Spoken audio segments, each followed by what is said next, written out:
Hi friends, இன்றைக்கி புரட்டாசி 13வது நாள், டே 13. இன்றைக்கி என்ன மெனுன்னு பார்த்துடலாமா? பாருங்கள், ஆஸ் யூஷுவல் ஒயிட் ரைஸு. இதுக்கு சூட்டபிளான கத்திரிக்காய் காரக்குழம்பு, எண்ணெய் கத்திரிக்காய் குழம்பு. ஸோ நல்ல மேட்சிங்கு, எனக்கு பிடிச்ச எண்ணெய் கத்திரிக்காய் காரக்குழம்பு. அதுக்கப்புறம் இதுக்கு மேட்சிங்கான தண்டு முளைக்கீரை கெடசல். ஓகேவா? ஸோ முளைக்கீரை சொல்லுவாங்க, தண்டுக்கீரை சொல்லுவாங்க. பாருங்கள், இந்த மாதிரி க்ரீனாக இருக்கணும் பார்க்கும்போதே.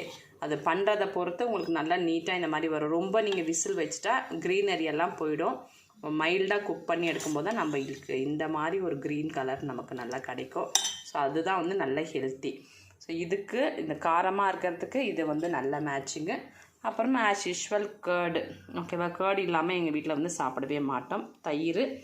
அதுக்கப்புறம் பாருங்கள், ஸ்வீட் கார்ன் பசங்களுக்கு. ஸோ நம்ம இந்த வெஜிடேரியன் டைமில் இந்த மாதிரி ஏதாவது ஒரு எக்ஸ்ட்ரா இருந்தால் தான் பசங்களும் நல்லா சாப்பிடுவாங்க. ஆல்ரெடி இதுக்கு வெயிட்டிங்கில் ஒருத்தர் நிற்கிறாரு. பாருங்கள் ஃபஸ்ட்டே சாப்பிட்றதுக்கு முன்னாடி எவ்வளோ சாப்பிட்றான்னு. வா, நல்லா இருக்குது. ஹாப்பி புரட்டாசி. நாளைக்கு பண்ணலாம். பாய். ஓகே ஃப்ரெண்ட்ஸ், ஹாப்பி புரட்டாசி. நாளைக்கு வேணும், நாளைக்கு பார்க்கலாம். உங்கள் வீட்டில் நீங்கள் என்ன செஞ்சீங்கன்னு ஷேர் பண்ணிக்கோங்க. பாய்.